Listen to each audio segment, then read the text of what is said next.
Week 5 in the NFL, the 49ers taking on the Arizona Cardinals on what promises to be a really, really hot day at Levi's. And joining us on the UMA guest line, big day today, by the way, in college football. Stanford getting ready to take on Va Tech tonight, Miami and Cal.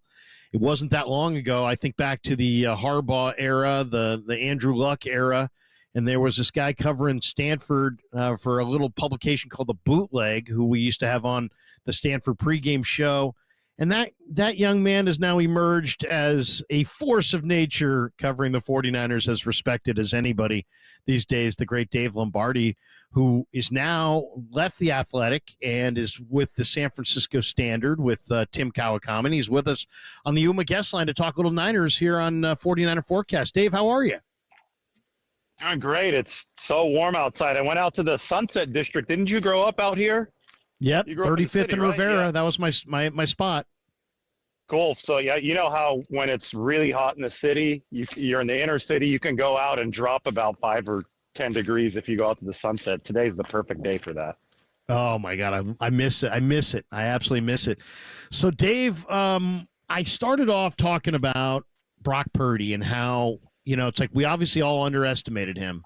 And then I was asking, is he Steph Curry? Are we still underestimating him? Is he an undersized guy that is not just going to be, I don't know, the Niners starter and a good starter, but is he maybe, still getting better to the point where maybe he's going to be an all-timer? What do you think?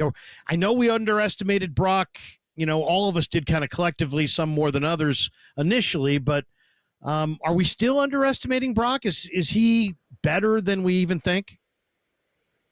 I don't think you underestimated Brock, to give you credit. I remember both you and me having a conversation after we first saw him play against Tampa Bay. I guess maybe before then you can argue that we didn't know what the 49ers had, but I thought that there's so much revisionist history going on right now, people just panicking to cover up their takes from the past. But let's be honest, from snap one against the Dolphins when he came in after Jimmy Garoppolo broke his foot, you could tell that he was a dude. He might not have been an elite quarterback yet. He is now.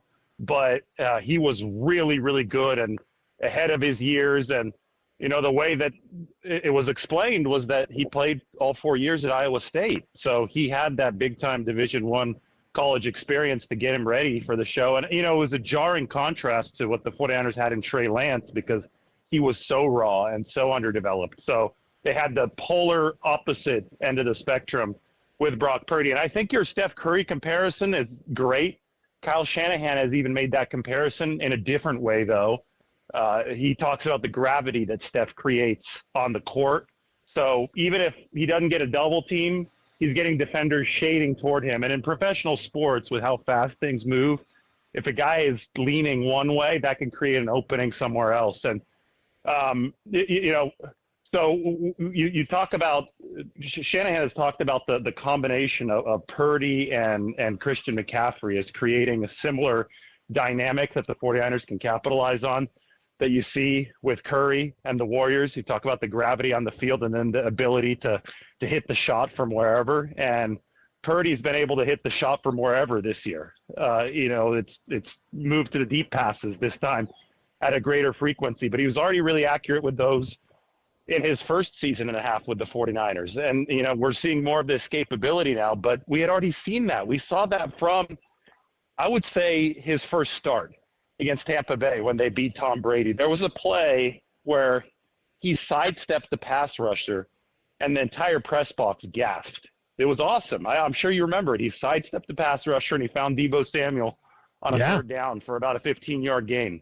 So these people that are saying that this mobility is something new, they either haven't been watching or they haven't been watching in good faith.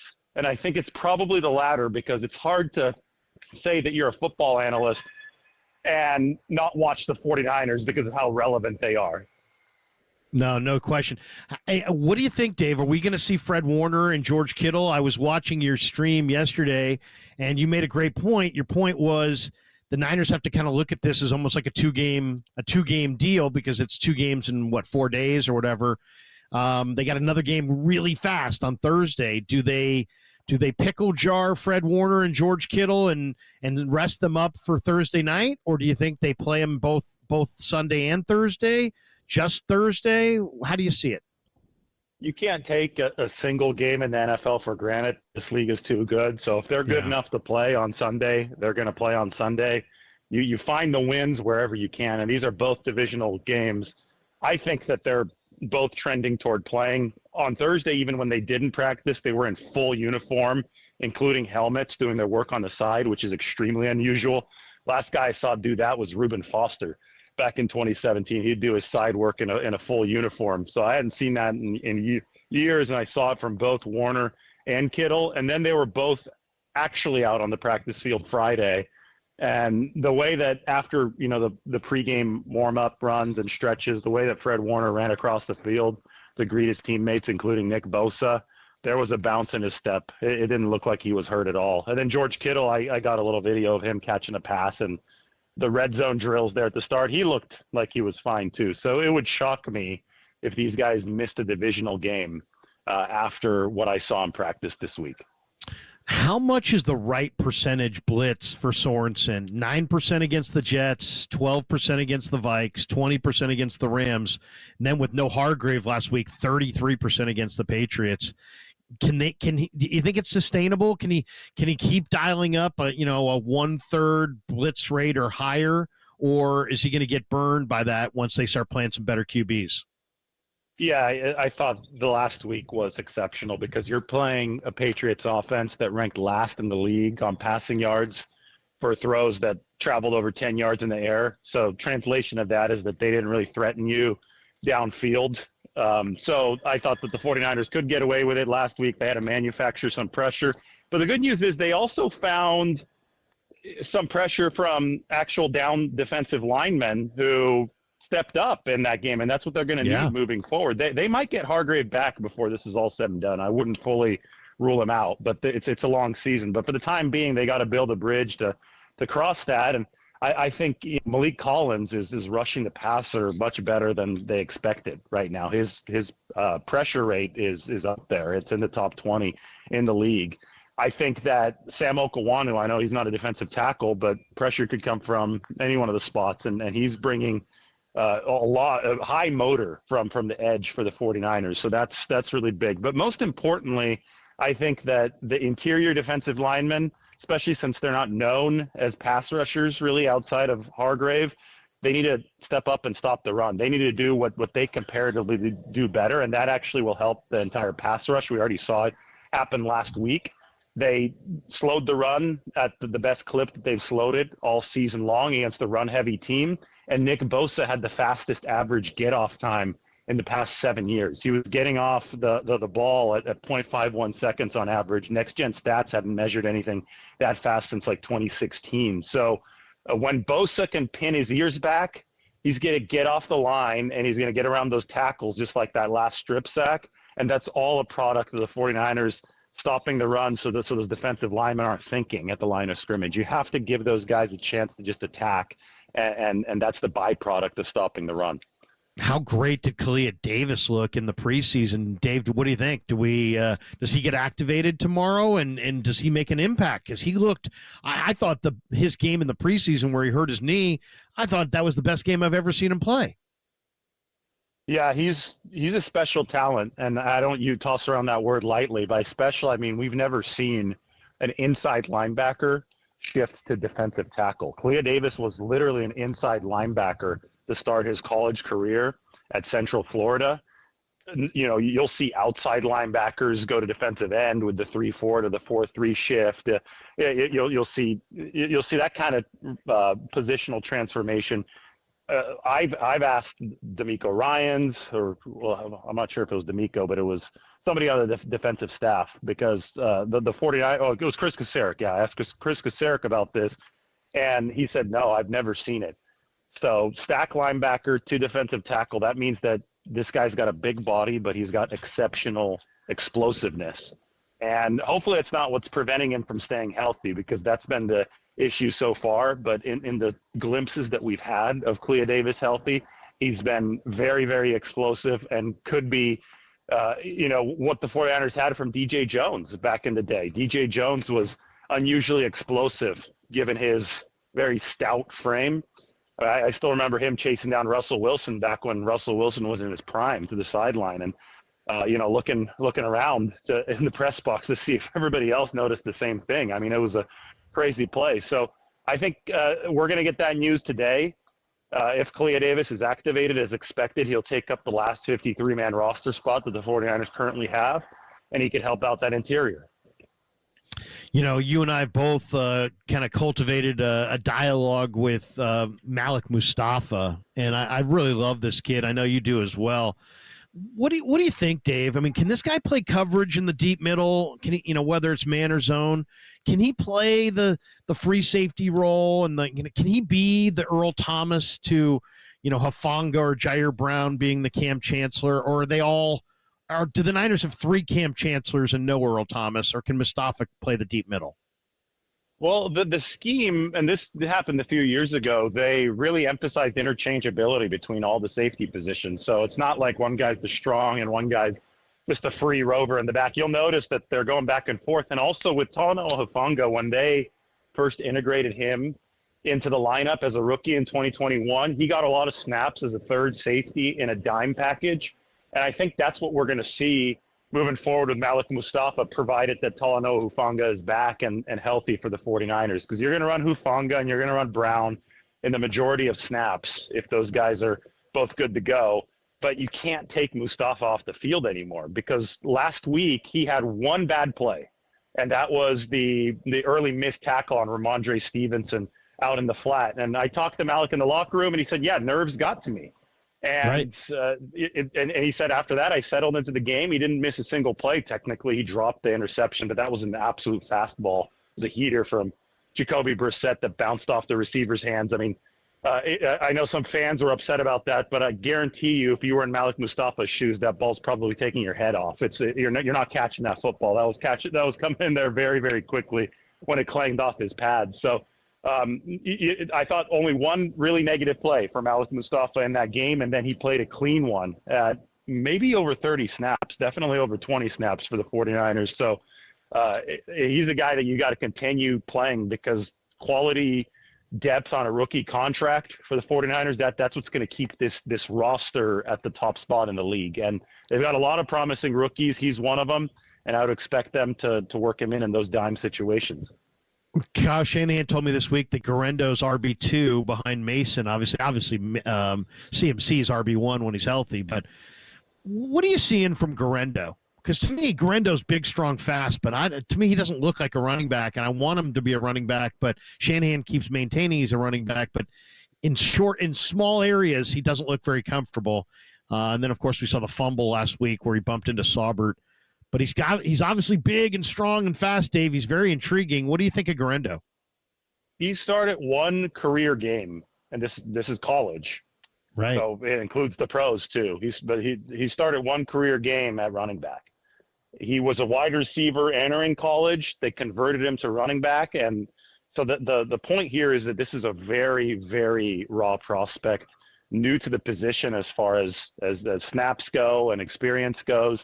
And he also has wildly good athletic metrics, like as good as Saquon Barkley's. It's in that category when it came to the relative athletic score. So we're talking 4.3 40 at 220 pounds, which is extremely rare. So I absolutely see the vision from the 49ers to want this guy as a running back, because guess what? Running backs are receivers on this team too, right? They're going for that adaptable skill position. There's a lot of guys that can run a 4.3 in the wideout room, but 4.3 at 220 for the running back room, if you can develop this guy as a running back, that's the dream for this system. But I just think that it inevitably was going to take time. And what we see right now is a guy who it's still the vision isn't quite there, that the 49ers hope that they could simplify things through their system. The outside zone has yielded a lot of good running backs over the Shanahan years. That goes back to Mike Shanahan, and Bobby Turner's still the coach.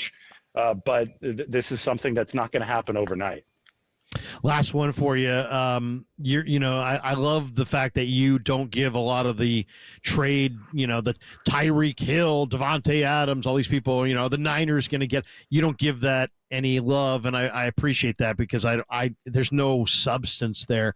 The NFL trade deadline, though, is about a month away, almost exactly a month. It's after week 9 this year. They moved it back a week.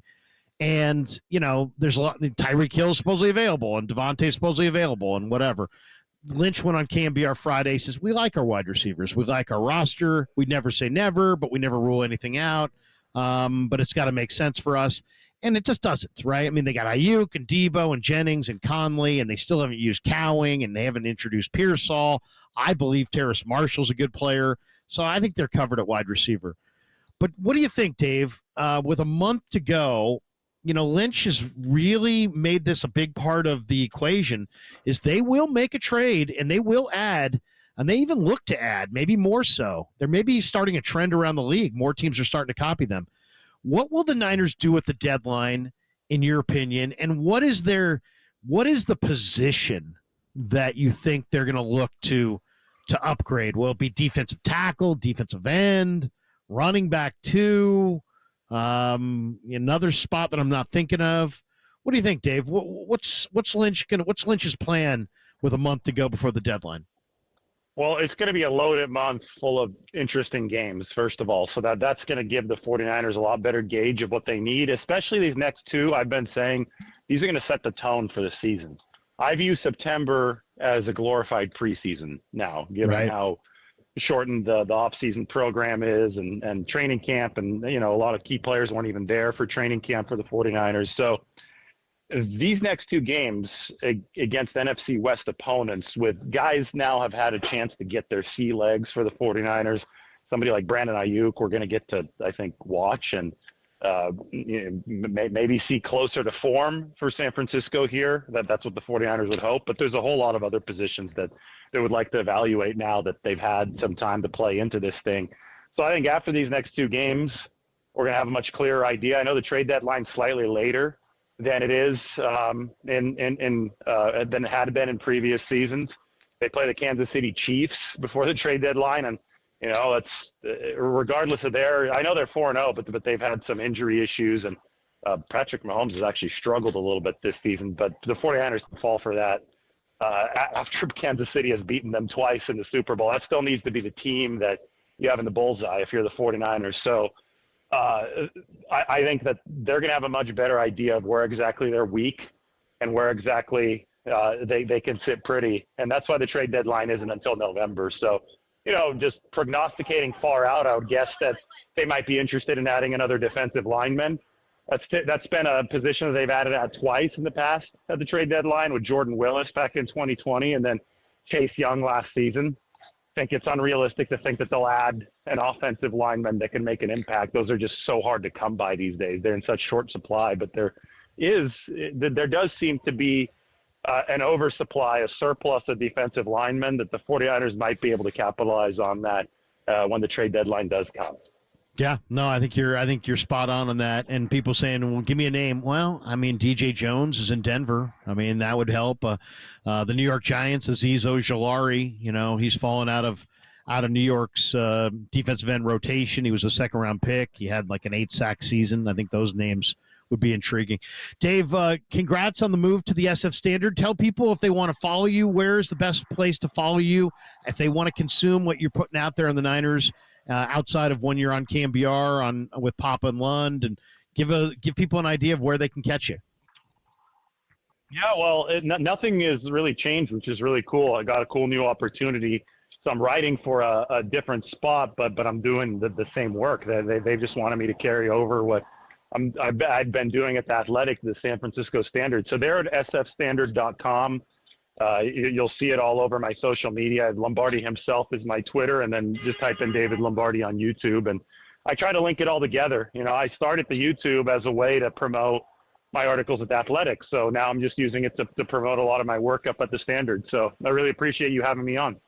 Oh, man, we'll do it again. Appreciate it. We'll see you down there tomorrow. Thanks for a few minutes. Yeah, thank you.